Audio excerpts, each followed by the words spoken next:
বউবাজারে ফের বাড়ি বিপর্যয়। ছুটির বিকেলে আচমকায় ভেঙে পড়ল মদন দত্ত লেনের একটি পুরনো বাড়ির চাঙর। গুরুতর জখম এক ব্যক্তি। খবর পেয়ে ছুটে যান কাউন্সিলর নয়না বন্দ্যোপাধ্যায়। কথা বলেন স্থানীয়দের সঙ্গেও। বাসিন্দাদের দাবি, মেট্রো চলাচলের কারণেই এই বিপত্তি।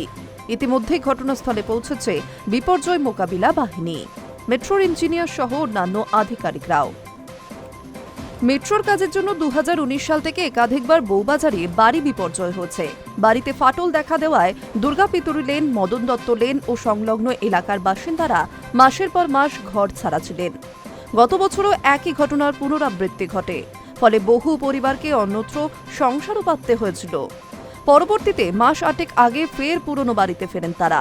সেই তালিকায় ছিলেন মদন দত্ত লেনের এই বাড়ির বাসিন্দারাও। পরিবারের সদস্যদের দাবি, মেট্রো চলাচলে তাদের বাড়িতে কম্পন অনুভূত হতো। দিন 10 আগে তারা বিষয়টা মেট্রো কর্তৃপক্ষকে জানিয়েও ছিল। তারই মাঝে এই দিনের বিপর্যয়। রবিবার দুপুরের দিকে আচমকায় ভেঙে পড়ে বাড়ির চাঙর। জখম হন একজন। ওই প্রাচীন বাড়িতে প্রায় 15টি পরিবারের বাস।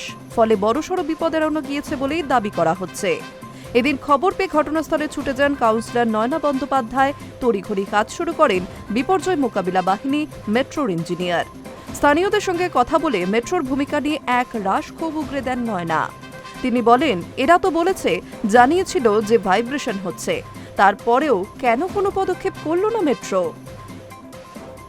High news network.